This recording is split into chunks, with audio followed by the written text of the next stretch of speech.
얼마 전 파주시 을 국회의원 예비후보인 최대현 후보에 관해서 한 지방신문에 기사가 나왔습니다. 최대현 예비후보는 2월 25일 코로나19 피해 확산과 관련 이번 우한 폐렴 사태의 확산 원인은 전문가들의 경고를 무시한 데 따른 것이라며 정부의 안일한 대응 문제를 비판했고, 대한의사협회에서 6차례에 걸쳐 중국인의 입국 금지를 정부에 요청했다. 하지만 문재인 정부는 무슨 이유에선지 우한 폐렴이 심각 단계로 접어든 지금까지도 중국인에 대한 전면 입국 금지를 주저하고 있다며 4.15 총선에서 민주당이 승리하기 위해 중국 시진핑 주석과 북한 김정은이 총선 직전 한국을 방문하게 만들려는 것 아니냐는 의혹을 제기했다고 보도했습니다. 저는 이 기사를 보고 45만 파주 시민을 대표하는 국회의원에 출마하겠다는 분의 생각이 이렇게 단선적이고 혐오에 가득 차 있다면 과연 이분이 합리적이고 상식적인 판단을 할 수 있을까라는 의심을 버릴 수가 없습니다.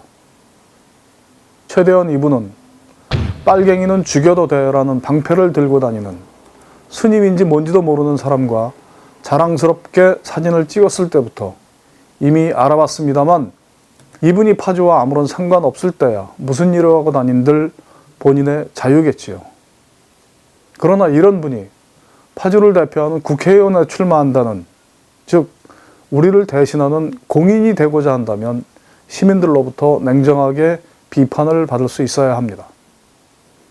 지금이 치열한 선거 국면이고 코로나19라는 국가적 재앙이 이분이 속한 정당으로서는 정부 여당을 공격할 좋은 소재가 될 것이라는 점은 충분히 이해합니다. 그리고 야당의 책무는 정부 여당의 잘못을 질책하는 것이 본래의 임무라는 것도 모르지 않습니다. 그러나 잘못을 질책하더라도 합리적이고 객관적인 사실에 근거해서 비판을 해야 할 것이고, 대안 제시는 하지 못하더라도 억지 주장은 하지 말아야 하는 것입니다. 적어도 지금과 같은 엄중한 상황에서는 말입니다. 이분의 주장이 얼마나 피상적이고 혐오를 내포한 것인지 따져보겠습니다.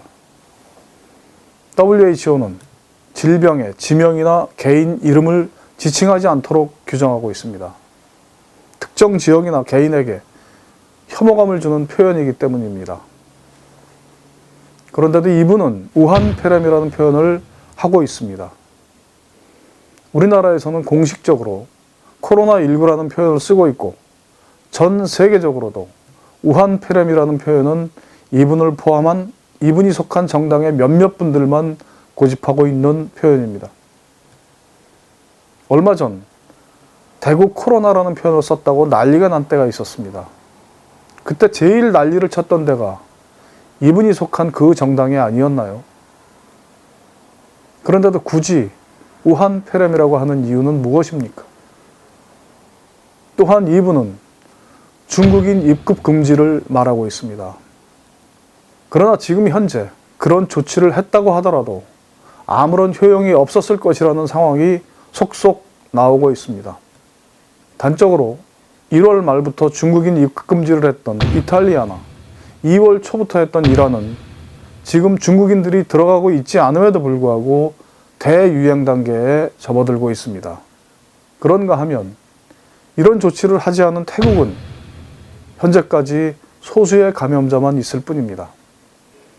이런 사례만 보더라도 단지 중국인 입국 금지만으로는 지금과 같은 글로벌한 환경에서 코로나19를 막는다는 것이 가능하지도 않을 뿐더러 그것으로 성공한 사례도 없습니다. 중국을 왕래하는 우리나라 사람이나 중국을 통해서 들어오는 외국인이 하루에도 수천, 수만 명인데 중국인만 막아서 될 일인가요? 또 그런 식이라면 이탈리아나 일본, 이란, 미국 등등 세계 여러 나라에서 코로나19가 유행하고 있는데, 그럼 그 나라 사람들 모두 입국 금지하라고 왜 말하지 않습니까? 솔직히 말해서 지금 이런 상황을 초래한 가장 큰 원인이 신천지라는 종교 집단 때문이라는 것을 꼭 말해야 합니까?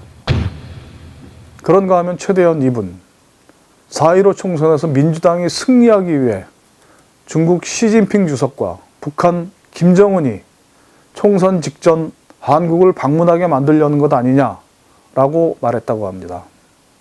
이분 참 정치 모르십니다. 지금 이분이나 야당이 중국인 혐오 프레임을 씌우면서 정부 여당을 공격하듯이 정부 여당도 합법적이고 국가 이익을 저해하지 않는 범위에서라면 자신들이 승리하기 위해서 할 수 있는 모든 방법들을 동원할 수 있는 것입니다. 그게 정치인 것이고 결국 판단은 국민들이 하는 것입니다. 정부 여당에서 그럴 의도가 있는지는 알 수도 없고 터무니없는 주장이라 일고의 가치도 없기는 하지만 정말로 시진핑이 와서 사드 배치로 인해 빚어진 한중 간의 긴장 국면을 해소하고 제재를 완화시킨다면 국가 이익을 위해서 좋은 것이고, 김정은이 와서 한반도의 실질적 평화를 논의한다면 그것만큼 좋은 일이 또 어디 있습니까?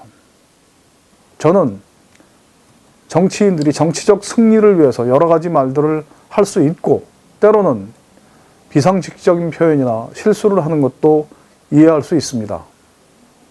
그러나 특정인이나 특정한 집단을 배척하고 갈등을 조장하는 행위나 표현은 절대 해서는 안 된다고 생각합니다. 왜냐하면 정치는 사회 각 부문이나 집단 간의 갈등을 해소하는 것이 본연의 역할이고 임무이기 때문입니다.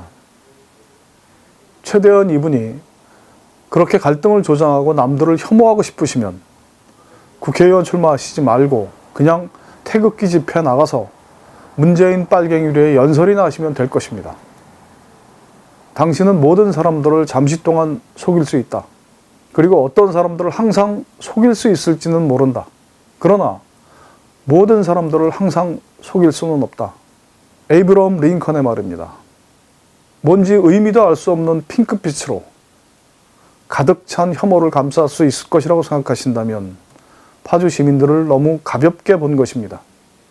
지금 정치인들이 할 이야기라면 이번 사태로 고통받고 있는 서민들의 생계를 걱정하고 마스크 하나도 제대로 공급하지 못하고 있는 정부의 무기력을 비판해야지, 우한 폐렴 따위의 혐오적 표현만 되뇌인다면 정치인으로서 준비되지 못했음을 스스로 고백하는 것에 다름 아니라는 점을 최대한 예비후보는 분명히 알아야 할 것입니다.